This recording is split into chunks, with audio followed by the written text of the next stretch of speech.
함께 나눌 말씀은 가정의 회복을 선포하라, 가정의 회복을 선포하라는 제목입니다. 여러분, 제가 오늘 컬럼에서도 썼습니다만 제가 아는 어느 지인 목사님께서 페이스북에 이런 글을 올려놓으셨습니다. 미국에 두고 온 사모님과 세 자녀가 너무 그리워서 뻥 뚫려버린 마음의 구멍이 점점 커져만 가는 중에 이제 모처럼 이제 연세 많으신 어머님을 이제 찾아뵈러 갔다는 것입니다. 근데 대뜸 어머니께서 너 아이들 많이 보고 싶지?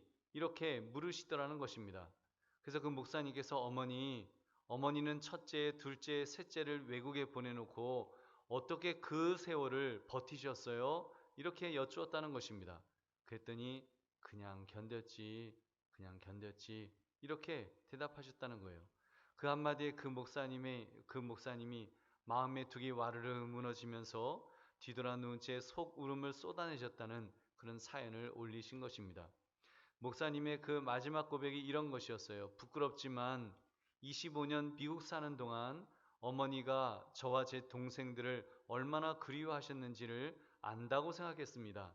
하지만 어림없는 이야기였습니다. 제가 가족을 두고 떠나와 제 아이들을 간절히 보고 싶고 나서야 어머니 마음이 보이기 시작했습니다. 안다고 생각했지만 알지 못했고 어쩜 결코 알 수 없는 일일지도 모르겠습니다. 여러분, 제가 그 글을 읽으면서 가족을 생각해 봤습니다. 가정을 생각해 봤습니다. 그 가정 가장 중심에 계셨던 어머니의 모습 또는 아버지의 모습, 그리고 자녀들, 형제들, 이 모든 그 가족 구성원들이 어우러져서 가정을 이루게 되는데, 여러분, 우리의 가정은 어떤 모습일까요?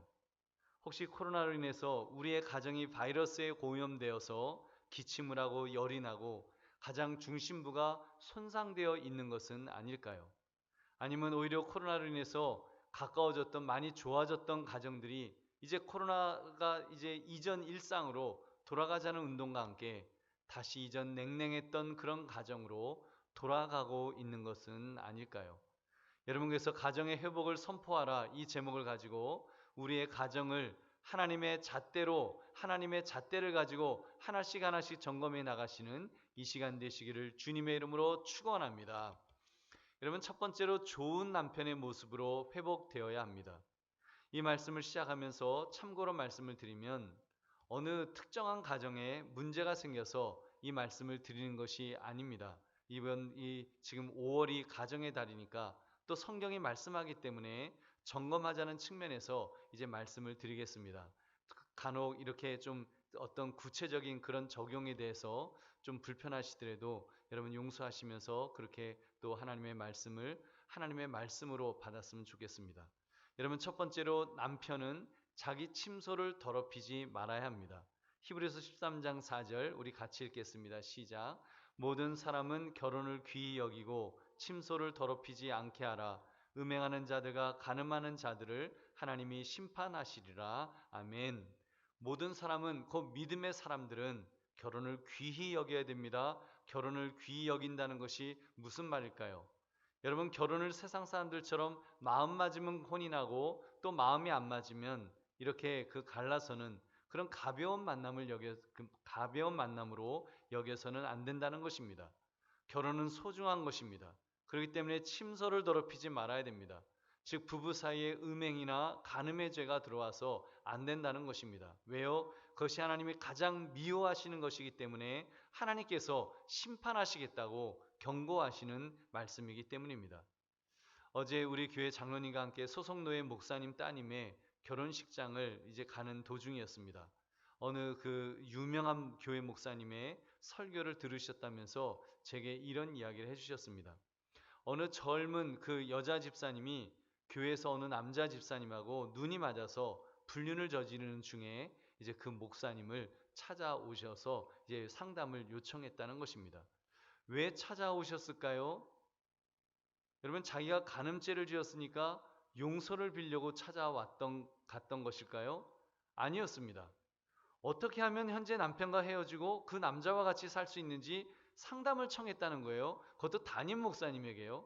그래서 그분이 당신은 우리 교회에 출석은 했는지 모르지만 성도는 아닙니다. 그러면서 돌려보냈다며 탄식하는 그런 말씀을 했다는 것입니다. 여러분 지금 뭐 물론 그 일은 아주 특정한 그분 특정한 어떤 한 사람의 이야기겠죠. 설마 뭐 정말 교회 다니는 사람이 그러겠습니까? 여러분 아무튼 그런 시대가 되었습니다. 지금 신약 성경이 쓰여졌던 시대에는 주로 남자들이 주도적으로 간음을 했다고 한다면 요즘은 여성들도 적극적으로 간음하는 시대가 되었어요. 누가 잘하나 무슨 경쟁하는 것처럼 내기하듯이 한 가정의 남편과 또 그 한 가정의 아내가 침소를 더럽히는 것을 주저하지 않는 그런 시대가 되어버렸습니다. 제가 보진 않았습니다만 그 요즘 시대를 풍자한 결혼 작사 이혼 작곡이라는 드라마 지금 3부까지 방영이 되었습니다.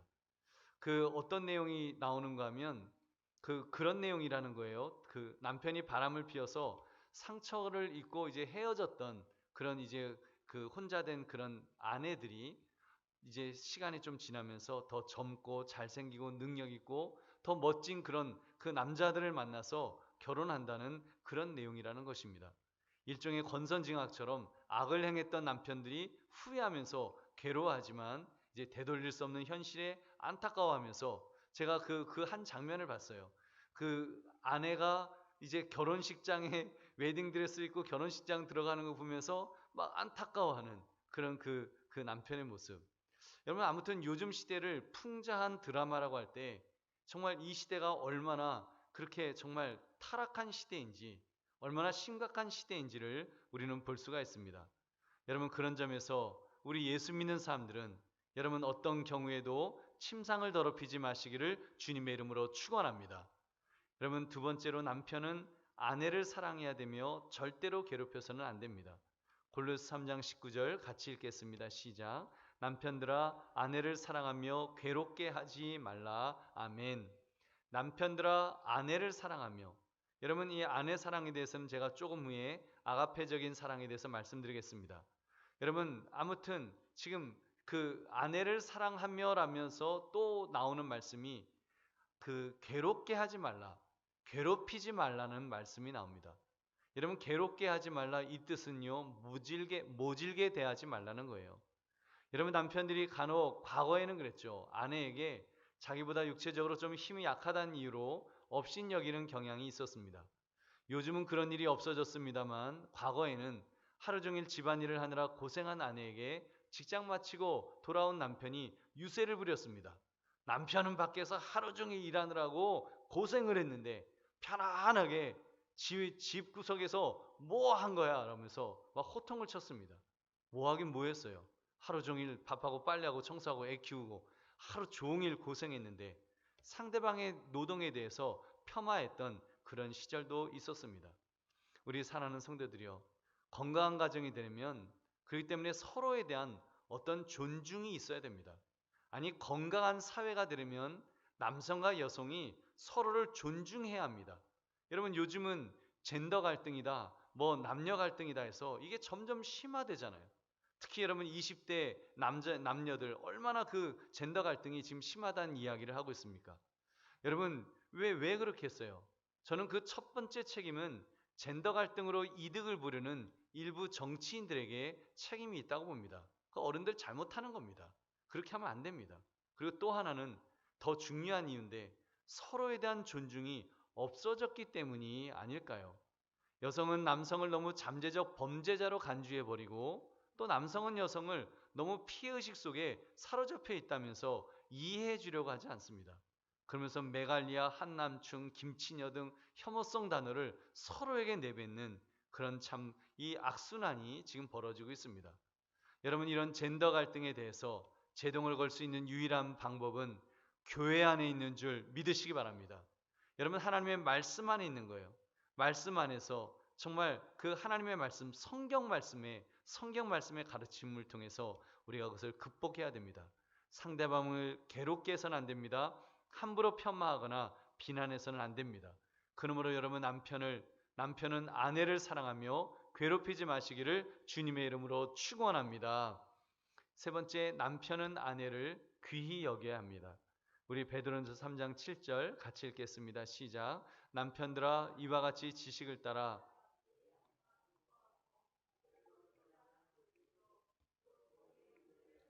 이어받을 자로 알아 귀히 여기라. 이는 너희 기도가 막히지 아니하게 하려 함이라. 아멘. 귀히 여기라. 귀히 여기라는 말은 존중, 존경한다는 뜻입니다. 여러분은 아내를 존중하십니까? 존경하십니까?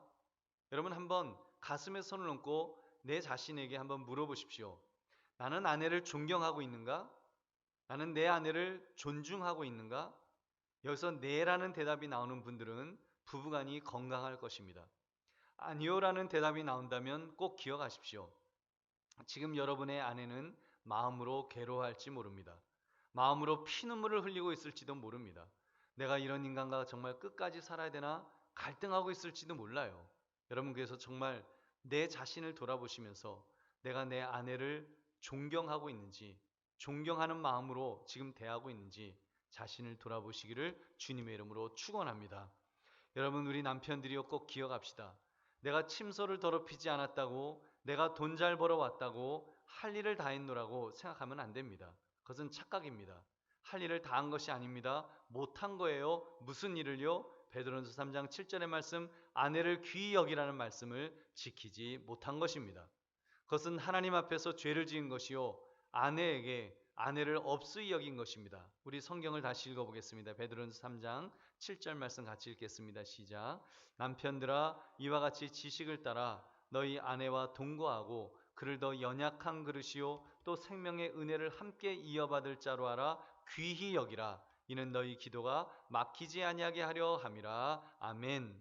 아내는 비록 더 연약한 그릇입니다만 더 연약하지만 그 본질은 어떻다고요? 생명의 은혜를 함께 이어받을 자다. 하나님으로부터 생명의 은혜를 함께 이어받을 자, 하나님께서 사랑하시고 존귀하게 여기시는 가장 소중한 존재라는 말입니다. 근데 무슨 권리로 우리가 아내를 존중하지 않을 수가 있겠습니까? 나보다 힘이 없다고 약하다고 무시할 수 있겠습니까? 여러분 하나님 앞에서 회개해야 됩니다. 여러분 이렇게 한번 회개하면 좋겠습니다. 하나님, 제가 어리석게 제 아내에게 갑질을 했네요. 그것은 갑질입니다. 여러분 아내를 귀히 여기시기를 주님의 이름으로 축원합니다. 네 번째, 남편은 아내를 그리스도처럼 사랑해야 합니다. 여러분 목사님, 저는 정말이지 제 아내를 사랑했습니다. 제가 정말 저희가 얼마나 뜨겁게 사랑했는지 모진 그 반대를 무릅쓰고 우리 그렇게 결혼했다니까요. 정말 저 사랑했어요. 여러분 그렇게 말씀하신다면 제가 말씀드렸죠. 사랑했어요. 했어요. 저는 감히 말씀드립니다. 여러분이 그 아내를 향한 사랑이 그리스도께서 교회를 사랑하시고 그 교회를 위하여 자신을 주심같이 하셨는지요? 여러분 아마 적어도 아내를 위해서라면 이래야 될 것 같아요. 내 신장이라도 하나 뚝 떼서 줄 수 있나요? 여러분 우리 남자들만 한번 따라합시다. 신장 하나 뚝 떼어주기 전까지는 네? 안 하세요? 신장 하나 뚝 떼어주기 전까지는 새빨간 거짓말이다. 여러분 정말 내가 뜨겁게 내 아내를 사랑했는지, 여러분 정말 내가 정말로 내 아내를 사랑했는지는 이 정도 돼야 된다는 거예요. 적어도 예수 믿는 사람은. 성경은요 그런 사랑 그리스도처럼 사랑하라고 말씀하셨습니다. 에베소 5장 29절 같이 읽겠습니다. 시작. 남편들아 아내 사랑하기를 그리스도께서 교회를 사랑하시고 그 교회를 위하여 자신을 주심같이 하라. 아멘. 아내를 향한 사랑이 어때야 된다고요? 그리스도께서 자신을 주심같이 하라는 것입니다. 몸을 바치신 것처럼 십자가에서 대속의 피를 다 쏟으면서 죽으신 것처럼 그만큼 사랑하라고 말씀하는 것입니다. 사실 그렇게 볼 때 저도 제 아내를 그렇게 사랑 못한 것 같습니다. 솔직히 주님만큼 어떻게 사랑을 했겠습니까? 그러나 여러분 그렇게 살려고, 예수 믿는 사람은 그렇게 살려고 노력해야 됩니다. 아니 노력이라도 합시다. 그래야 우리 가정을 지킬 수가 있습니다. 여러분 그러므로 아내를 그리스도처럼 사랑하시기를 주님의 이름으로 축원합니다. 여러분 이제 제가 남편 이야기만 했더니 지금 남편들이 좀 마음이 편안하지, 남성들이 편안하지 않으실 거예요. 저 목사는 자기도 남자면서 지 무덤을 지가 파고 있네 지금 그러실 거예요. 여러분 제 개인의 말이라고 생각하지 마시고 여러분 우리 하나님의 말씀이라고 생각하고 우리 함께 들읍시다. 이제 하나님은 공정하시니까 이제는 또 아내들을 향해서도 이렇게 말씀하십니다. 둘째, 좋은 아내로 회복되어야 합니다. 첫 번째로 아내는 현숙한 여인이 되어야 합니다. 여기 갑자기 제가 목소리가 쫙 올라가죠. 이 아내에 대해서 하니까 이제 목소리가 올라가요. 그동안은 좀 기가 죽었다가 여러분 아내라고 해서 나는 깨어지기 쉬운 그릇이니까 난 귀함만 받으면 돼. 나는 이쁨만 받을 거야. 나는 사랑만 받을 거야. 이런 공주병, 왕비병 걸려 있으면 안 됩니다. 성경은요. 아내도 현숙한 여인이 되어야 된다고 그렇게 말씀합니다. 잠언 31장 10절 말씀 함께 읽겠습니다. 시작. 누가 현숙한 여인을 찾아 얻겠느냐? 그의 값은 진주보다 더하니라. 아멘. 여러분이 현숙한 여인이 되면 그 값이 진주보다 더하다고 했습니다. 가장 값진 존재가 된다는 것입니다. 여러분 그런데 이제 그렇다면 이 현숙한 여인이란 어떤 여인일까요?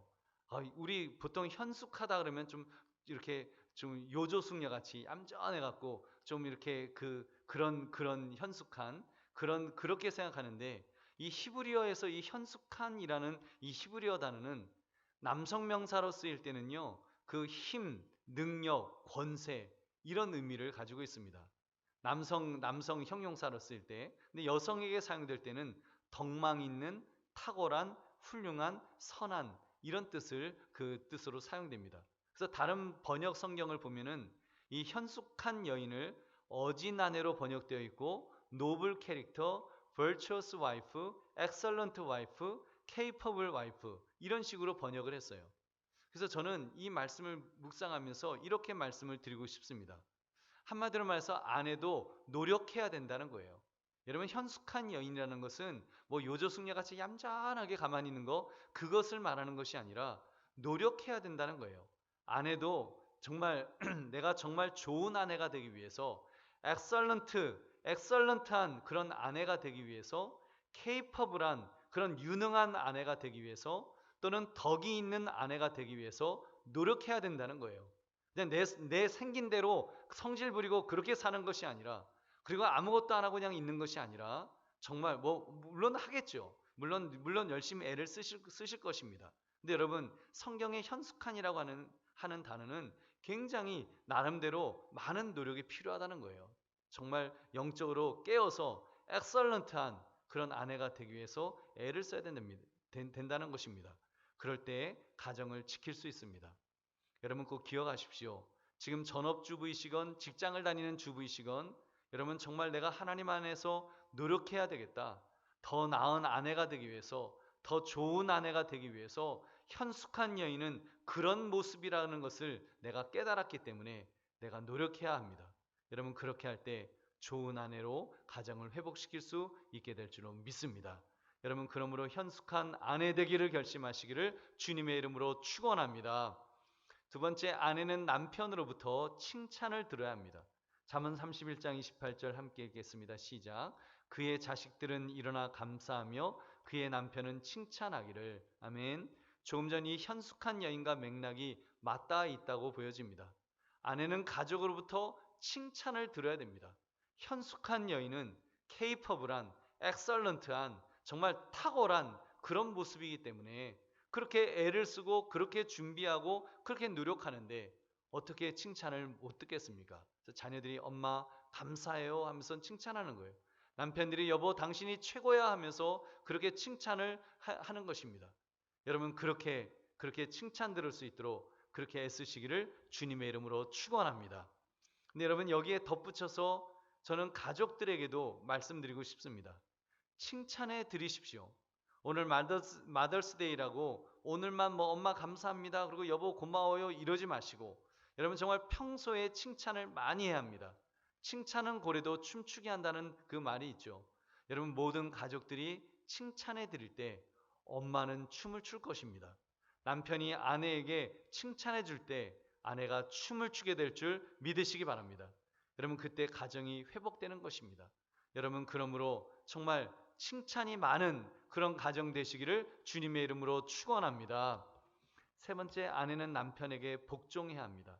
에베소 5장 24절 함께 읽겠습니다. 시작. 그러므로 교회가 그리스도에게 하듯 아내들도 범사에 자기 남편에게 복종할지니라. 아멘.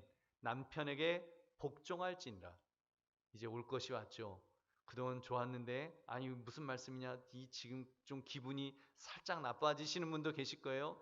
21세기에 지금 시대에 무슨 복종하라고 아니 목사님이 지금 정신이 있는 거냐 이게 지금 한남충이 되려고 지금 작정을 했냐 복종이란 단어를 감히 이 시대에 쓰다니 이게 뭐 내가 그 인간한테 복종하라고 좀 그런 마음이 드실 수도 있어요.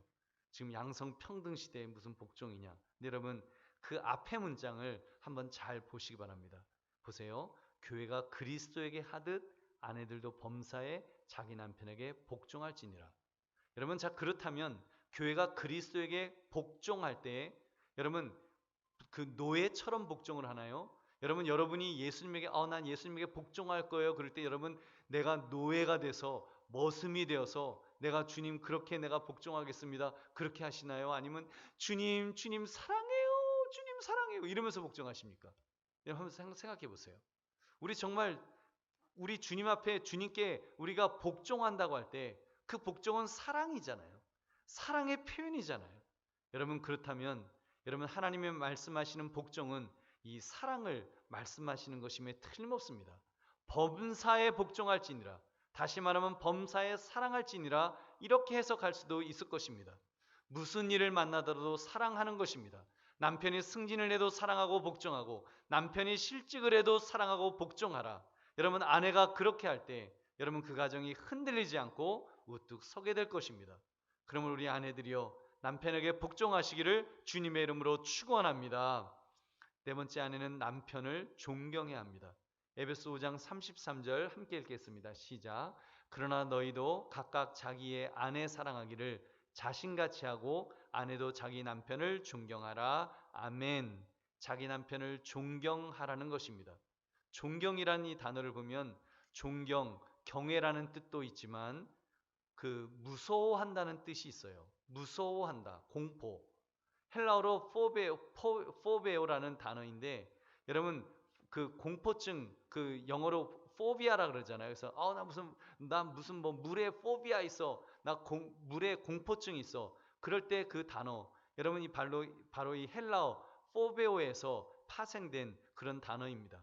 여러분 근데 왜 하나님께서 이런 단어를 아내들에게 남편을 향해서 존경하라 이 단어를 쓰면서 경애라는 단어 또는 경애라는 의미가 있고 거기다가 공포, 무섭다라는 그런 의미까지 포함하신 것일까요? 여러분 제가 남자이기 때문에 제가 한번 자가 진단을 한번 해봤어요. 아내가 왠지 나를 우습게 여기면 기분이 무척 언짢을 거라는 생각이 들었습니다. 왠지 내가 자기보다 힘이 세다는 것을 인정해주고 여러분 그 인정해주는 그런 표현이 여러분 바로 공포 아닐까 한번 생각해봤어요. 그 정말 남편이 힘이 세다는 것을 인정해주는 그 제일 적절한 표현이 공포가 아닐까요? 한번 들어보세요. 자기야 이게 남자가 이제 막 운동해갖고 막 근육을 막 만들었어요. 자기야 뽀빠이 같이 뿔뚝뿔뚝 튀어나온 저 근육을 보니까 무서워 그러는 거예요. 무서워 그러니까 이제 남자는 금방 자존감이 그 얘기 들으면 막 없던 힘도 막 힘이 쫙 나는 거예요. 그래서 그러면서 무섭긴 뭐가 무서워 오빠가 지켜줄게 할 때 막 그때 막 힘이 나는 거예요. 여러분 근데 여러분 정말 그럴 때 자존감이 막 쑥쑥 올라가는 겁니다. 막 남자들은 그러면 진짜 막 그 힘이 나는 거예요. 근데 아내가 나를 탁 보더니 인간아 너도 남자냐 이러면 진짜 여러분 그 완전 무너지는 거예요. 여러분 그럼 남자는요 한없이 작아질 수밖에 없습니다. 특히 자기 아내에게 무시당할 때 남자는 살고 싶지 않을 정도로 무너지는 것입니다. 반대로 아내로부터 존경을 받는다. 여러분 그 남자는 천하를 얻은 표정으로 출근하게 될 줄 믿으시기 바랍니다. 여러분 그러기 때문에 아내는 남편을 존경해 주시기를 주님의 이름으로 축원합니다. 이제 제가 남편에 대해서 또 아내에 대해서 말씀을 나누었습니다. 여러분 이제 성경이 말씀하는 것은 이제 좋은 부모로 회복되어야 된다고 셋째 좋은 부모로 회복되어야 됩니다. 여러분 이 말씀은 지난 주일에 자녀와의 회복을 선포하라 이 말씀에서 자세하게 말씀을 드렸습니다. 우리 꼭 기억하자고 했죠. 첫째 부모는 자녀를 노엽게 하지 말아야 합니다. 우리 에베소 6장 4절 함께 읽겠습니다. 시작. 또 아비들아 너희 자녀를 노엽게 하지 말고 오직 주의 교훈과 훈계로 양육하라. 아멘. 아비들아, 꼭 아버지만은 아니겠지만요, 어머니도 마찬가지입니다. 부모가 자녀를 노엽게 만들 수 있습니다. 노엽도록 만들 수 있어요. 여러분, 그렇기 때문에 노엽게 하지 않도록, 노여워하지 않도록 여러분 그렇게 자녀들을 인격적으로 잘 대해줘야 됩니다. 둘째, 부모는 자녀에게 행할 길을 가르쳐야 됩니다. 잠언 22장 6절 함께 읽겠습니다. 시작. 마땅히 행할 길을 아이에게 가르치라. 그리하면 늙어도 그것을 떠나지 아니하리라. 아멘. 행할 길을 자녀에게 가르치는 것은 부모의 마땅한 도리입니다. 그 도리를 기억합시다. 무엇을요? 하나님의 말씀, 성경을 가르친다고 하는 이것만은 분명히 기억하셔서 용기 내어 가르칩시다. 그래서 부모와 자녀와의 관계가 회복될 때 가정이 든든해서게 되는 것입니다. 좋은 부모로 회복되시기를 다시 한번 주의 이름으로 축원합니다. 네 번째, 좋은 자녀로. 이제 남편, 아내, 그 부모, 이제 자녀가 남았잖아요. 좋은 자녀로 회복되어야 됩니다. 여러분, 첫 번째로 자녀는 부모를 공경해야 됩니다. 우리 출애굽기 20장 12절 말씀 함께 읽겠습니다. 시작. 내 부모를 공경하라. 그리하면 내 하나님 여호와가 내게 준 땅에서 내 생명이 길리라. 아멘. 자녀는 부모 공경, 자녀의 부모 공경, 이것은요 하나님의 명령입니다. 그것도 출애굽 시대부터 아주 고대부터 하나님께서 지시하신 명령이에요. 이 명령이 얼마나 꼭 지키기를 하나님이 기대하셨으면 상품을 예비해 놓으셨어요.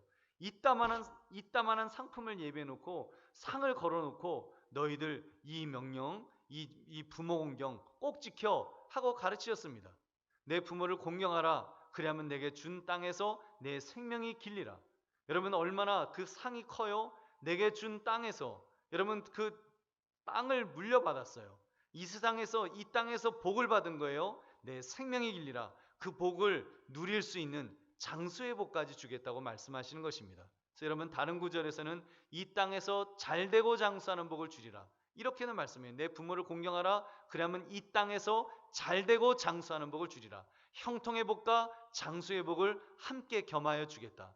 이거 어떻게 보면 이 컨비네이션이 딱 맞죠. 제가 가끔 말씀드리잖아요. 아, 형통의 복은 있는데 명이 짧아서 그거 다 놔두고 죽으려면 너무 억울하고, 또 이게 지질이 이 땅에서는 복이 없는데 생명만 길면 이것도 또 괴롭고. 여러분, 제일 좋은 복은 형통의 복과 장수의 복인데 부모 공경하면 받게 될 줄 믿으시기 바랍니다. 부모 공경하면 받을 수 있다는 거예요.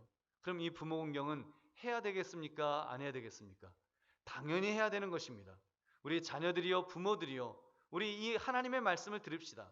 여러분, 하나님께서 부모 공경하라고 했으면 순종합시다.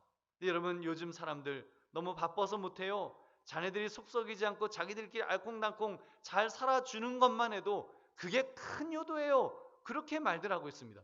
효도할 필요 없어. 너희끼리 잘 살면 돼. 맞는 말입니다. 저도 인정합니다. 그러나 여러분, 그렇게 믿고 행동하신다면, 그렇게 믿고 자녀들에게 행동하라 가르치신다면 여러분은 엄청난 복을 놓치는 것입니다. 특히 자녀들이 하나님으로부터 받을 수 있는 그 어마어마한 복을 차버리는 거예요. 그거를 발로 뻥 차갖고 엎어버리는 거예요. 여러분, 그게 부모로서 할 짓입니까?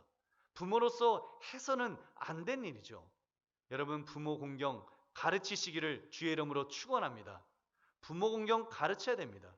여러분, 이 땅에서 잘되고 장수하는 복, 하나님이 그렇게까지 복을 걸고 지키기를 원하시는, 하나님을 기쁘시게 하는 것이 바로 부모 공경인 줄 믿으시기 바랍니다. 여러분, 우리 무슨 강심장이라고, 여러분 무슨 인생을 이렇게 믿지는 장사를 우리가 하면서 살아야 되겠냐는 말입니다.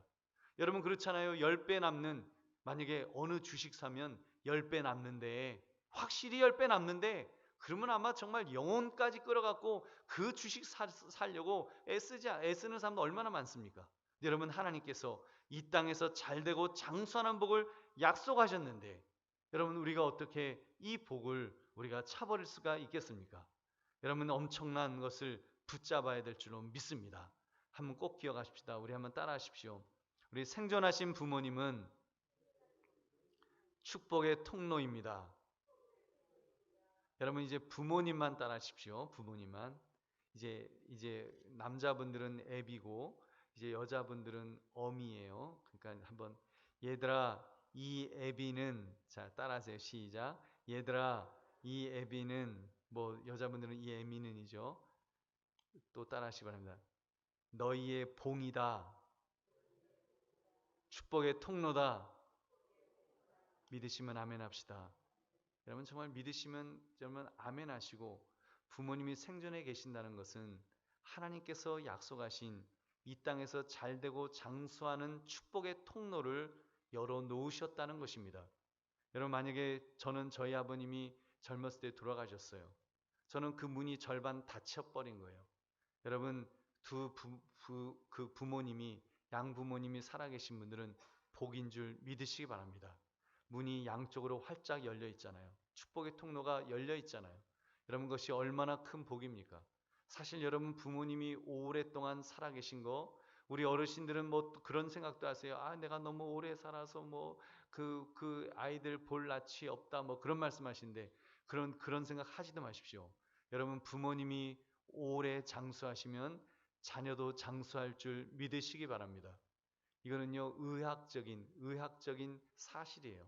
부모님이 오래 사시면 한 부모님이라도 오래 사시는 것은 왜냐하면 자녀는 그 부모로부터 유전자를 물려받기 때문에 부모님이 오래 사신다는 것은 그 자녀도 오래 살 수 있는 의학적인 가능성이 훅 높아지는 거예요.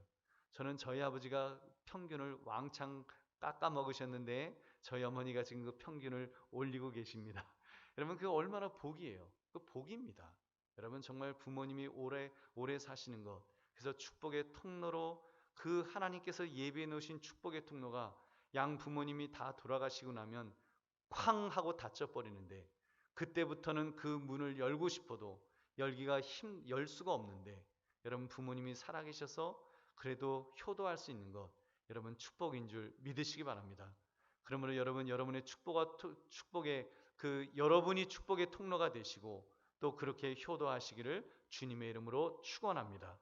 두 번째, 자녀는 아비에게 청종하고 어미를 경히 여기지 말아야 됩니다. 우리 잠언 23장 22절 함께 읽겠습니다. 시작. 너를 낳은 아비에게 청종하고 내 늙은 어미를 경히 여기지 말지니라. 아멘. 청정은 귀를 기울인다는 거예요. 순종하는 마음으로 귀를 쫑긋이 하고 듣는 태도를 말합니다. 여러분 어렸을 때는 부모님이 부모의 권위와 지도를 소중히 여겨서 잘 듣죠. 부모님 말씀 안 들을 수 없죠. 안 들었다간 밥 안 주고 안 들었다간 맴매 맞는데 어떻게 안 들어요? 잘 들어요. 근데 나이가 들면 부모에 대한 태도가 점점 가벼워지기 시작합니다. 부모는 힘이 점점 약해지고요. 자녀는 점점 강해지니까요. 특히 아버지보다 상대적으로 약하고 온유한 어머니께 더 경솔하고 불손하게 대하는 그런 경향이 분명히 있습니다. 여러분 이 점은 저 역시도 자유롭지 못합니다만 사실 그 분명 잘못된 태도예요. 여러분 우리 그런 태도 하면 안 됩니다. 부모에 대한 존중과 순종은 일생 동안 변함이 없어야 됩니다. 부모가 나이 많아 자녀의 돌봄을 받아야 되는 경우에도 변함이 없어야 됩니다. 왜냐하면 하나님께서는 부모가 자녀들에게 평생 동안 존중받기를 원하시기 때문입니다. 부모라는 위치는 하나님이 부여하신 권위인 줄 믿으시기 바랍니다.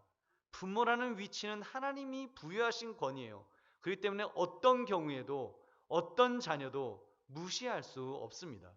저는 이 청정을 묵상하면서 이제 이 시대의 아버지들에 대해서 좀 더 생각해 봤습니다. 이 시대의 아버지들은 들어줄 사람을 잃어버린 세대라는 그런 생각이 들었습니다. 무엇이 효도일까요? 여러분 정말 무엇이 효도일까요? 그렇게 아버지의 이야기를 들어주는 것이 효도가 아닐런지요. 물론 어머니 이야기를 청종하는 것도 역시 당연히 효도입니다. 그럼에도 제가 아버지를 콕 집어서 말씀드린 이유는 이 시대의 아버지가 그 소외되는 경향이 많기 때문입니다. 아버지들은요, 아들하고도 그 교육한다고 하면서 기싸움 하다가 보면 아들하고 기싸움 하느라고 대화를 잘 못합니다. 딸들하고는 또 케미가 안 맞아서 아저씨 같다고 할아버지 같다고 해서 또 대화가 안 된다고 또 이렇게 또 버림을 받습니다. 그러다 보면 정말 아버지들이 대화를 할 사람이 없는 거예요. 아내한테 대화하자고 하면 또 아내도 또 재미없다고 또 안 하려고 그러죠. 그럼 혼자가 되는 거예요. 기상청 사람들이라는 드라마가 있었는데 거기에 기상청이라는 그 직업이 있잖아요. 그 일기예보가 막 태풍 불고 그러면 일주일 동안 그냥 태풍이 그 지나가도록 그냥 합숙하면서 비상대책으로 근무를 쓰면서 그런 일들을 한다는 것입니다. 그리고 또 직업상 이렇게 지방에서 이렇게 그 출장 내지는 뭐 그쪽에 파견이 돼서 거기서 생활을 하는 사람들이 많은 거예요. 그러다 보니까 뭐 몇 년 동안 막 10년씩 뭐 7년씩 이렇게 그 가족을 떠나서 혼자서 지방에 있다가 강원도에 있다가 제주도에 있다가 다른 데 있다가 이제 다시 본청 발령을 받아서 돌아온 아버지가 있었습니다. 근데 그 아내하고 딸이 그 아버지가 딱 그 짐 들고 들어오니까 왜 들어오셨어요? 그럼 왜 오셨냐고. 그래서 불편해하는 거예요. 서로 불편한 거예요. 서로 왜 저 아저씨가 왜 우리 집에 왜 왔지? 좀 그런 느낌. 그리고 아내도 저 남자가 왜 들어왔어? 그러니까 남편은 남편대로 이렇게 내가 못 올 때 왔나? 이러면서 결국은 막 그 기상청 기숙사 같은 이제 그 숙박실 그걸 뭐라 그러죠? 숙직실에서 잠을 자면서 그렇게 있는 그러면서 거의 이제 이혼 직전까지 물려서 전전긍긍하다가 겨우 가족의 이해를 받고 가정을 회복한다는 그런 내용입니다. 여러분 얼마나 불쌍한지요. 그래서 여러분 그런 아버지가 집으로 돌아와서 다시 가족의 일원이 될 수 있도록 다른 가족들이 배려를 해주어야 합니다. 아내가 중심이 되어서 자녀들에게 아버지의 입장을 이해시켜 주어야 합니다. 아내가 앞장서 갖고 그냥 남편을 야속하다고만 하면 여러분 그러면 가정이 바로 설 수가 없겠죠. 여러분 정말 아내가 앞장서서 아버지를 이해해 주자고 이야기하고 그렇게 대화를 시작하고 그 대화 속에서 남편이 돌아올 수 있도록 그렇게 이끌어 주어야 합니다. 그렇게 할 때 가정이 회복될 수 있습니다. 그러므로 아버지에게 청정하고 어미를 경히 여기지 마시기를 주님의 이름으로 축원합니다. 이제 말씀을 맺습니다.